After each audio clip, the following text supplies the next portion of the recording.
Hello friends, I am Shantanu, your coach, and now we are going to cover the Payment of Bonus Act 1965. First, we will see the introduction part. That is, the name of this act is Payment of Bonus Act 1965. This act extends to whole of India, but आपको यहाँ पे ध्यान रखना है, you have to remember. Initially, this act was not applicable in Jammu and Kashmir, but from 1970 there was an amendment, and now after 1970, even this act is applicable to Jammu and Kashmir as well. So now the position is that the Payment of Bonus Act is applicable to whole of India, including the Jammu and Kashmir. There are total 40 sections in this, and there are 4 important schedules in it. अब आपको schedule में क्या क्या दे रखा है, you have to remember here. The first schedules talk about gross profit calculation for banking company. तो schedule 1 किसके लिए है? GP calculation of banking company. Schedule 2 में दे रखा है gross profit calculation for other companies, that is other than banking companies. Schedule 3 talks about deductions of certain sums from the gross profit. So gross profit में से कुछ आपको deductions करने रहते हैं. ये deductions आपको दे रखे हैं schedule number 3 में. And last, the 4th schedule, the most important schedule, it gives the explanation to how to calculate a minimum and maximum bonus and how to apply the provisions of set on and set off. तो अभी आपको केवल इतना ध्यान रखना है कि there are 40 section, 4 schedules, and ये schedules में ये दे रखा है. इसके डिटेल प्रोविजन हम अभी आगे देखने वाले हैं. Now we will see the basic term of this act, that is the term itself, that is the bonus. Bonus का मतलब क्या है वो हम देखेंगे यहां पर. बोनस इज अ रिवॉर्ड, याद रखना है, bonus is a reward for good work. अगर किसी ने अच्छा काम किया है तो हम कह सकते हैं कि उसको बोनस दिया जाए, एक्स्ट्रा अमाउंट दिया जाए.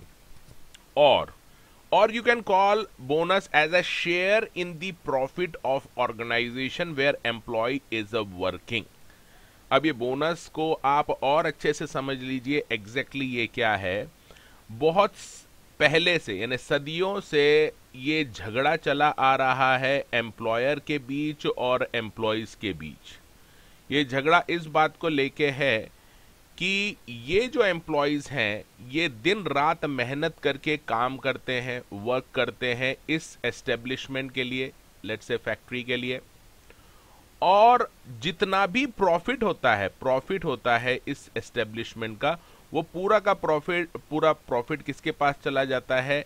ओनर के पास. और एम्प्लॉयज को उस प्रॉफिट में से कुछ भी नहीं मिलता. हालांकि ये दिन रात जो मेहनत करते हैं एम्प्लॉयज या वर्कर, उनकी वजह से ये एम्प्लॉयर या ओनर ये प्रॉफिट अर्न करता है. So whatever profit this employer is earning, the employees are saying, take this profit with you, but at least give some small amount, to us also, because we have also participated in earning this profit. So that is the case, and to resolve this dispute, इस झगड़े को खत्म करने के लिए government ने bonus act बनाया है. अब इस एक्ट में दोनों बातें कही गई है, दोनों का ख्याल रखा है. एक तो वर्कर के लिए उन्होंने बोला है एक्ट में कि मिनिमम बोनस तो मिलना चाहिए, मिनिमम एम्प्लॉयज को, और एम्प्लॉयर को प्रोटेक्ट करने के लिए मैक्सिमम सीलिंग भी लगा दी है कि मैक्सिमम इनको इतना मिलेगा, उससे ज्यादा नहीं. तो मिनिमम से मैक्सिमम के बीच में आपको बोनस मिलेगा एम्प्लॉयज को. ये इस एक्ट में क्लियरली कैटेगोरिकली फिक्स कर दिया गया है.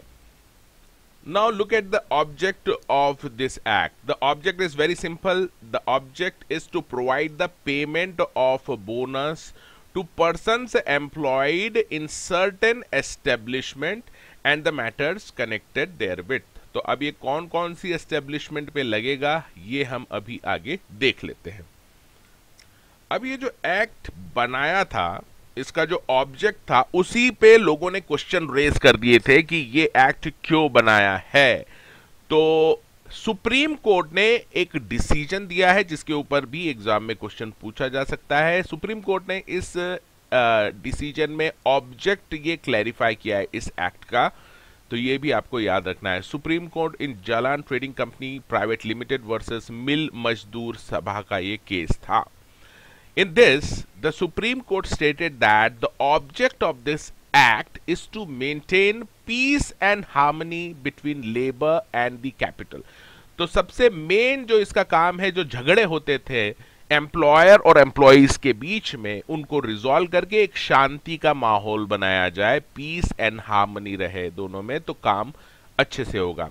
By allowing employee to share the prosperity of the establishment, और ये कैसे होगा, तो कोर्ट कहता है कि एम्प्लॉय को थोड़ा सा शेयर दिया जाए, किसमें से, प्रॉफिट, जो वो एस्टेब्लिशमेंट जहां वो काम कर रहे हैं उस एस्टेब्लिशमेंट के प्रॉफिट में से एम्प्लॉयज को थोड़ा सा शेयर मिलना चाहिए। एंड प्रिस्क्राइबिंग, फिर झगड़े नहीं हो कितना मिलेगा कितना नहीं मिलेगा, तो यहां पर कोर्ट ने बोला है कि this act also prescribe the maximum and minimum rates of bonus together with the scheme of set of and set on. अब ये set of and set on क्या है ये हम आगे देखने वाले हैं, इंपॉर्टेंट है। अभी आपको ये याद रखना है कि सुप्रीम कोर्ट ने क्लैरिफाई किया है कि this act was established for piece and harmony among the employees and the owners, and it prescribed the maximum and minimum rates of wages along with the scheme of set off and set on, and to ensure reasonable degree of uniformity. So not only secure the right of labor to share in the profit, but it also ensure the degree of uniformity, यानी सभी establishment में एक तरह की uniformity हो bonus को लेके। ऐसा नहीं है कि वहां पे ज्यादा मिल रहा है यहाँ पे कम, तो ये एक तरह से यूनिफॉर्मिटी भी लाता है बोनस में तरह तरह की एस्टेब्लिशमेंट में। So this you have to remember the Supreme Court judgment in Jalan Trading Company, Mill Mazdoor Sabha. The object was clarified under this decided case law. Now we will see the applicability of this act, कि ये act किस किस establishment पे applicable होगा, इसे देख लेते हैं। The Payment of Bonus Act 1965 applies to every factory and every other establishment in which 20 or more persons are employed or were employed on any day during the accounting year. अब यहाँ पे दो चीजें ध्यान से समझ लीजिए। फैक्ट्री या एस्टेब्लिशमेंट जिसमें 20 या more persons were employed on any day during the accounting year, यहाँ पे प्रीसीडिंग 12 मंथ यूज नहीं किया है, अकाउंटिंग ईयर यूज किया है। When we say accounting year, it means it is related to the books of account. Accounting period books of account से रिलेटेड है। इसकी अलग से डेफिनेशन मैंने बताई है सेपरेट लेक्चर्स में, वो आपको याद रखना है। तो यहां पर आपको ध्यान देना है कि this act will be applicable to any factory और अदर एस्टेब्लिशमेंट इन विच 20 और more person were employed on any day, single day during the accounting year. Further you have to remember that, तो sir क्या 20 से कम है किसी establishment workers, let's say किसी establishment में worker जो है 12 वर्कर्स काम कर रहे हैं, तो क्या उस पे भी ये लगेगा? तो लग सकता है। कब? इफ एप्रोप्रिएट गवर्नमेंट में आफ्टर गिविंग, अगर एप्रोप्रिएट गवर्नमेंट 2 महीने का मिनिमम, उसको 2 महीने का नोटिस देना पड़ेगा, not less than 2 months notice, can make this act applicable to establishment or a factory which is defined under Factories Act employing less than 20 but minimum 10 persons।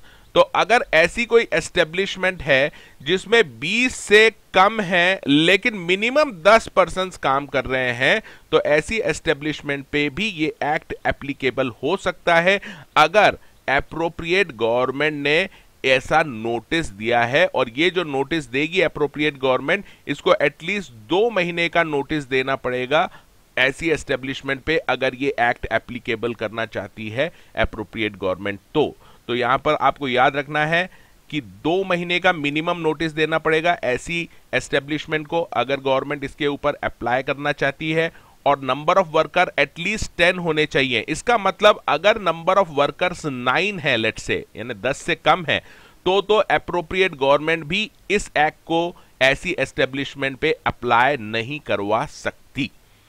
Once this act is applicable, एक बार अगर ये act applicable हो जाता है किसी भी establishment पे, then it will continue to apply even if the number of employees fall below 20। तो जैसे हमने देखा था 20 की लिमिट, 20 पे एक बार अगर वहां पे 20 वर्कर्स काम कर रहे हैं in accounting year, this act will be applicable. उसके बाद चाहे वो 20 वर्कर कम भी हो जाए अगले साल, तो भी ये एक्ट लगता रहेगा। एक बार लगने के बाद it will continue to apply in that establishment. तो यहां पर आपने खास बातें जो देखी, फैक्ट्री या एस्टेब्लिशमेंट जिसमें 20 या उससे ज्यादा पर्सन काम कर रहे हैं on any day during the accounting year. Word accounting year इसलिए यूज किया है क्योंकि बोनस कैलकुलेशन जो होता है वो अकाउंट का मामला रहता है, इसीलिए यहां पर अकाउंटिंग ईयर वर्ड यूज किया है।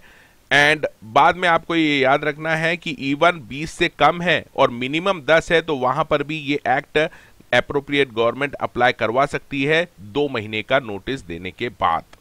और एक बार ये एक्ट लग गया तो it will continue to apply even if the employees are go below 20। एक बार फिर आप इसको समझ लीजिए क्योंकि इतना इंपॉर्टेंट है। मैं आपको फिर से बता रहा हूं कि अगर एम्प्लॉइज इसमें 20 से ज्यादा है तो ये मैंडेटरी है, एक्ट एप्लीकेबल होगा ही। अगर एम्प्लॉइज 10 या 20 के बीच में है तो एप्रोप्रिएट अगर गवर्नमेंट चाहे तो ये ऐसी एस्टेब्लिशमेंट पे भी एक्ट अप्लाई करवा सकती है। और 10 से कम है तो ऐसे केस में ये एक्ट ऐसी एस्टेब्लिशमेंट पे नहीं लगेगा। एप्रोप्रिएट गवर्नमेंट भी इसको अप्लाई नहीं करवा सकती अगर number of persons employed are less than 10।